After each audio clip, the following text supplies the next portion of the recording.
Hola, buen día para todos. En este video voy a estar hablando acerca de qué es doctrinalmente la teología reformada. Ya vimos qué es el concepto de teología, ya vimos qué fue el movimiento reformado protestante en el siglo XVII, cómo se creó, y aquí voy a estar hablando acerca de qué es lo que cree la Iglesia reformada, cuál es la teología reformada. Y bueno, hay que empezar estudiando a Dios, estudiando los atributos de Dios. Es eterno, es infinito, es soberano, es omnipresente, es omnisciente, es gobernador y soberano sobre todo el universo que conocemos. Es eterno, es Él en sí mismo. Nadie lo creó, Él no tiene principio ni fin, Él es alfa y omega, como dice la Biblia. Entonces, entendiendo este aspecto, pues entendemos que Él no tenía la necesidad de crearnos, que Él no nos debe nada. ¿Pero por qué nos creó? Bueno, para disfrutar de su gloria, para su propia gloria, así como dice el catecismo menor de Westminster, para su gloria, para disfrutar de su gloria. Pero bueno, entrados en el tema, hablando ya de la creación que somos nosotros para Dios, Él aún así se comunica con nosotros. En la Biblia lo vemos con el pueblo de Israel en el Antiguo Testamento como el pueblo de Dios y en el Nuevo Testamento como la Iglesia. Pero el pueblo de Israel, el pueblo de Dios en el Antiguo Testamento es la Iglesia, y la Iglesia en el Nuevo Testamento es el pueblo de Dios. La comunicación es la misma interacción entre Dios con una comunidad que Él protege y gobierna y cuida de todas las cosas. ¿Qué pasa? Que Dios se comunica con este pueblo, con esta iglesia, por medio de promesas. Dios se comunica con este pueblo por medio de pactos. Y es aquí que entra el término teología pactual. Dios nos habla y se comunica de manera colectiva por medio de promesas. Y lo vemos a lo largo de toda la Biblia. Y aquí, centrados ya en la teología pactual, voy a hacer mención de dos de los más importantes pactos que tenemos que creer como reformados, y es el pacto de obras, que un requisito básico del pacto de obras es el de obedeces, vives, desobedeces, mueres. Suena un poco crudo, pero así lo estableció el Señor. Le dice a Adán y a Eva que ciertamente si comes de este árbol, de este fruto, morirás. La promesa del pacto estaba claro, el acuerdo estaba claro. Obedeces vives, desobedeces mueres. ¿Qué pasó? Adán y Eva comieron y se generó la caída del hombre en el pecado. Es decir, que Adán y Eva fueron nuestros representantes en la presencia del Señor, y ellos cayeron, por lo tanto, toda la humanidad cayó en el pecado. Su naturaleza se volvió pecaminosa. El pecado original no es el pecado de comer del fruto. El pecado original es la consecuencia de haber comido del fruto. ¿Y cuál fue la consecuencia? Dice la Biblia que abrieron sus ojos, se dieron cuenta de su desnudez y tuvieron vergüenza y se escondieron de la presencia del Señor. Ellos se dieron cuenta de su nueva naturaleza, de su caída de la presencia del Señor. Pero Dios aún así no ejecutó el pacto. El acuerdo era claro: si comes, ciertamente morirás. Pero ellos no murieron físicamente, sí murieron espiritualmente. Y es ahí a donde vamos. Murieron al caer de la presencia del Señor. Es por eso que si bien Dios tiene misericordia de nosotros y tiene su gracia con nosotros, al no ejecutar el pacto de obras, sí nos aleja de su presencia. Él sacó a Adán y Eva del huerto del Edén. Es por eso que tenemos que tener muy claro la caída del pecado.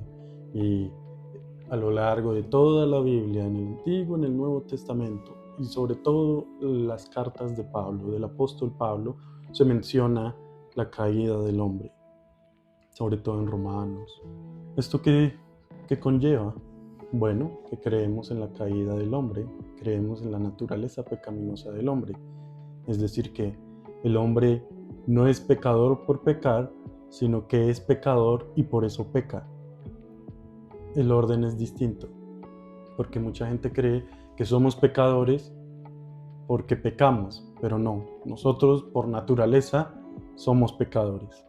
Mucha gente cree que en nuestro libre albedrío, como le llaman, que sí tenemos un libre albedrío, pero no es el concepto que se maneja popularmente, como somos hechos a imagen y semejanza de Dios, tenemos una imparcialidad santa, clara, pero no tienen en cuenta nuestra caída en el huerto del Edén. Nosotros ya no somos los santos que Dios creó. Es por eso que necesitamos de un redentor, porque nuestra naturaleza pecaminosa, y la podemos observar en toda la sociedad, la podemos observar en el mundo, la podemos observar en toda la historia de la humanidad. El hombre siempre está con la desviación de ir a hacer el mal. Siempre vemos cosas tristes, situaciones que nos hacen perder un poco esa tranquilidad con nuestra propia naturaleza, y es que el hombre le gusta el mal. Hay un ejemplo muy claro que se utiliza un poco en las clases de filosofía que habla acerca del cuarto que tiene una sola ventana. El hombre está en el cuarto y la luz es Dios. Entonces muchos creen que para obtener esa luz que entre al cuarto y alumbre al hombre, el hombre lo único que tiene que hacer es escoger, pararse y abrir la cortina y así entrará la luz. Pero el tema es que el hombre no quiere que entre la luz. El hombre quiere la oscuridad absoluta. Es su preferencia. El hombre quiere poner la cortina, poner la persiana, poner tablas y que no entre ni un rayo de luz. Esa es la naturaleza más pura del hombre en este momento, al ser pecadores por naturaleza, desde nuestra caída. Volviendo al tema, Dios nos apartó de su presencia al ya no ser esa creación santa que Él creó. Pero no ejecutó el pacto, al contrario, establece otro pacto entre las tres personas de la Trinidad, porque los reformados creemos en la Trinidad. Dios en una esencia con tres personas, Padre, Hijo, Espíritu Santo. No hay jerarquización, no hay uno más grande que el otro. Los tres son la esencia de Dios. Entonces Dios hace el pacto de gracia que conocemos, como enviar a su Hijo al mundo para morir por nuestros pecados. Ese es el pacto de gracia. ¿Y cuál es el requisito del pacto de gracia? Tener fe en Jesucristo como Redentor y Salvador, como Redentor de nuestros pecados y Salvador de nuestras vidas, que nos devuelve a la presencia del Señor, porque nosotros incumplimos el pacto de obras. El pacto de obras no se eliminó, sigue vigente, pero se cumple con el cumplimiento del pacto de gracia. Es decir que si nosotros tenemos fe en Jesucristo como Redentor y Salvador de nuestras vidas y obedecemos lo que Él nos manda a hacer, se cumple el pacto de gracia, y el cumplimiento del pacto de gracia por medio de Jesucristo hace que se cumpla el pacto de obras, porque Jesucristo toma nuestro lugar y es sacrificado en la cruz por nuestros pecados. Es por eso que hay que creer en Él como nuestro Salvador. Y estos son los pactos principales que maneja la teología reformada. Existe el pacto de redención, pero que en otro video estaré mencionando. Pero estos dos pactos son esenciales que cualquier creyente, y en serio créanme, cualquier creyente debe creer. ¿Qué trae esto? Bueno, esa gente que cree en Cristo como Redentor y Salvador, los llamamos escogidos, los llamamos elegidos, los llamamos predestinados, como menciona la Biblia. No le pusimos el nombre de nosotros, el concepto está en la Biblia. ¿Y por qué? Bueno, se tiene la creencia de que Dios vino al mundo a morir por todos. Y no puede ser así, porque le estamos quitando importancia al sacrificio de Jesucristo en la cruz. Porque si decimos que Jesucristo murió por todos, estamos diciendo que Jesucristo no murió por nadie, porque no mueren por alguien en especial.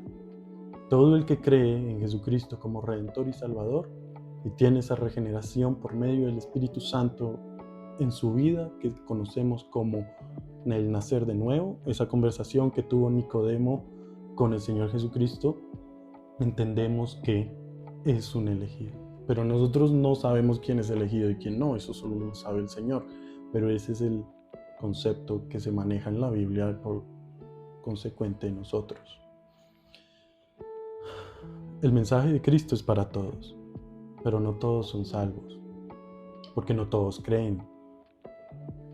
Y es así como entramos en los puntos del calvinismo. Son insignias de la teología reformada, las solas y los puntos del calvinismo. Voy a estar tocando hoy los puntos del calvinismo. El primero, la total depravación del hombre. ¿Qué quiere decir? Volvemos al tema del pecado. El hombre, después de la caída del huerto del Edén, en su naturaleza se vuelve pecador. Le gusta pecar, le gusta su autosatisfacción, le gusta hacer lo que quiera, le gusta escapar de la soberanía de Dios, como lo hicieron Adán y Eva, por vergüenza o por autosatisfacción, pero escapan, quieren escapar.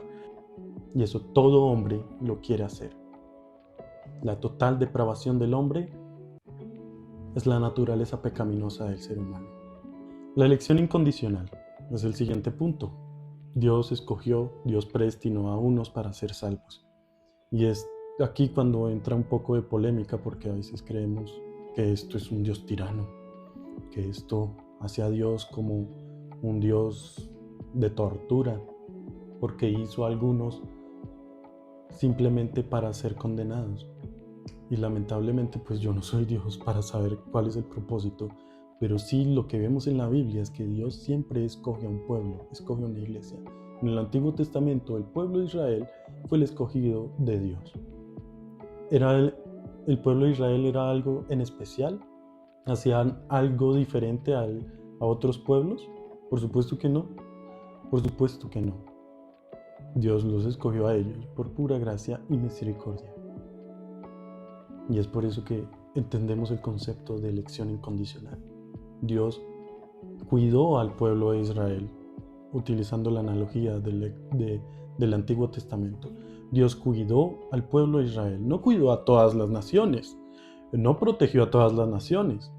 Él tuvo una relación directa, una relación de cuidado con el pueblo de Israel. Y es por eso que entendemos que la elección incondicional se maneja de la misma forma. Dios escoge a algunos, Dios escoge a su pueblo, Dios escoge a su iglesia. El siguiente punto es la expiación limitada. ¿Qué quiere decir? Bueno, si ya hay una elección incondicional, ¿qué pasa con esos elegidos? Bueno, que Cristo vino al mundo a morir por esos elegidos. Y a esto le llamamos expiación limitada. Cristo vino a expiar los pecados de una población limitada, no de todo el mundo. Y es una doctrina clara, porque si no es así, atentamos contra el sacrificio de Cristo en la cruz. Cristo murió por los que Él escogió. Esa es la expiación limitada. El mensaje de Cristo lo puede oír cualquier persona, pero el que cree en Cristo nace de nuevo y se regenera. No en comportamiento como a veces solemos pensar. Obviamente hay comportamiento que cambiar, por lo que decimos de nuestra naturaleza pecaminosa. Pero nuestra regeneración, nuestro nacer de nuevo, comienza en el corazón, aceptando que Cristo nos escogió para ser salvos. La gracia irresistible, y el siguiente punto también habla de, bueno, Cristo escoge a un pueblo, a un cierto número de personas, a una población limitada, que lo vemos en la elección incondicional. Viene al mundo y muere por ellos. muere por la vida de esa población limitada que Él escogió. Esa es la expiación limitada. Y aquí viene la gracia irresistible. La gracia irresistible es por lo que nosotros tenemos la famosa frase del que salvo, siempre salvo. Porque si no es así, atentamos contra la soberanía de Dios. Y claramente la Biblia lo muestra. Cuando hablamos de la gracia irresistible, hablamos de que el salvo es siempre salvo. Una frase icónica que a veces lamentablemente trae polémica, pero es que es necesario creerlo. Porque el salvo es escogido por Dios y Dios no cambia de opinión. Dios no borra el nombre de alguien en el libro de la vida. Dios lo escribe para siempre, eternamente. Dios ya conoce a quien escogió. Es por eso que el salvo no cae de su salvación. A veces utilizan pasajes como que el perro vuelve a su vómito y todo el tema, pero hay otros pasajes, por ejemplo Juan 10, 27 al 29. Dios habla: mis ovejas oyen mi voz y yo las conozco. Nadie las arrebatará de mi mano. Pueden ir a leerlo en la Biblia. Dios no deja caer a ningún escogido. Y siempre Jesucristo está hablando de escogidos, incluso en su ministerio aquí en la tierra. Pero es otro tema que podemos hablar. Pero la gracia irresistible quiere decir que nadie se puede resistir a la elección de Dios. No hay ser humano, no hay libre albedrío manejado bajo el mal concepto que se maneja que pueda resistir a la gracia y a la soberanía de Dios. Y el último punto, la perseverancia de los santos, que también ratifica la gran frase del salvo siempre salvo, es porque Dios nos hace perseverar en ese proceso de santificación que tiene por medio del Espíritu Santo en nosotros para llegar otra vez a la presencia del Señor, santificados no por nosotros mismos, sino por la obra del Espíritu Santo en nuestra vida, en nuestro corazón, y por el sacrificio de Jesucristo en la cruz, que nos redime y nos regresa a su presencia. Y son puntos fundamentales, porque si atacamos alguno de estos puntos, o estamos atacando la soberanía y omnisciencia de Dios, o soberanía y autoridad de Dios, atacamos el sacrificio de Cristo en la cruz, porque le quitamos importancia, o simplemente atacamos la gracia de Dios y la misericordia de Dios con nosotros. Estos son puntos básicos que yo creo que cualquier creyente debería creer, pero que lastimosamente entran en polémica al a veces ver a Dios de una manera muy humana. A veces nos imaginamos a Dios como el hombre de barba blanca, sentado en el trono, viendo la humanidad pasar. Y Dios es mucho más que eso. A Dios no lo podemos entender porque Dios es infinitamente más grande que nosotros. Bueno, pero ¿cómo sabemos quién es predestinado? ¿Yo seré predestinado? Pues bueno, yo tengo fe en que soy predestinado, pero el único que hace la obra de predestinación, es decir, el único que elige es Dios. Yo puedo tener fe, pero la palabra final, la última palabra la tiene Dios. Pero el hermano, el creyente, el cristiano que cree en Dios tiene ciertos procesos que cumplir, que pasar, pero no porque tenga que cumplir una serie de reglas, sino porque el Espíritu Santo en su vida lo regenera, lo hace nacer de nuevo. Y ese es un concepto de dos que voy a tocar. ¿Qué vive un creyente? ¿Qué vive un elegido? ¿Cómo sé que soy elegido? Bueno, el nacer de nuevo es un concepto y la comunión con Cristo es otro concepto. La comunión con Cristo, la comunión estrecha con Cristo, esa relación íntima que debemos tener con Cristo por medio de devocionales, la oración, la iglesia, comunión con los hermanos, etc. Pero son estos dos conceptos que voy a tocar, que tiene que vivir un creyente sí o sí: el nacer de nuevo y la comunión con Cristo. Pero claro, estos son obras espirituales, obras del Espíritu Santo en nuestra vida. ¿Cómo podemos vivirlo? Bueno, es por eso que el Señor nos da sus medios de gracia, sus sacramentos. Estos dos conceptos que acabo de mencionar, el nacer de nuevo, la regeneración por el Espíritu y la comunión con Cristo, esa relación estrecha que tenemos con Cristo, son conceptos espirituales, invisibles para nosotros, porque son obra del Espíritu Santo en nosotros.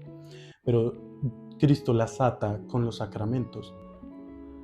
Cristo ata el concepto del nacer de nuevo, de la regeneración con el bautismo del Espíritu Santo en nuestras vidas. Y la comunión con Cristo en la Santa Cena, en la comunión, en la cena del Señor, el pan y el vino, en el discernimiento que tenemos que tener del cuerpo de Cristo. Y para eso tenemos que tener una comunión con Cristo. Es por eso que se le llama comunión a la cena del Señor. Esa comunión estrecha con Cristo es como discernimos el cuerpo de Cristo, no de una manera simbólica. No puede ser transubstancial o consubstancial, porque estaríamos atentando nuevamente contra el sacrificio de Cristo en la cruz y contra su cuerpo, de una manera divina y humana. Pero ese es otro tema que vamos a estar hablando acerca de qué es transubstanciación, qué es consubstanciación y qué es ver el sacramento, el cuerpo de Cristo discernido, pero de una manera simbólica, porque no se puede hacer de otra forma. Bueno, pero estos sacramentos, ¿dónde se celebran? Pues en la iglesia. El creyente tiene que congregarse en la iglesia. No, pero es que en las iglesias esos pastores que roban dinero y...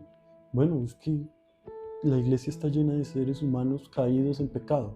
Yo no voy a decir que esté bien robar, obviamente no, pero están también generalizando, o sea, no todas las iglesias son así. Y es por eso que el creyente debe congregarse, debe filtrar bien la iglesia en la que se va a congregar. Porque yo soy miembro de una buena iglesia, de una iglesia sana. Y es ahí donde vamos los creyentes a celebrar la resurrección, la redención y la salvación de Cristo por nosotros. Celebramos los sacramentos y celebramos la vida en Cristo, que es lo que nos manda a ver Cristo en el Nuevo Testamento. Tenemos que congregarnos, tenemos que ser cuerpo, tenemos que ser iglesia, miembros de una iglesia.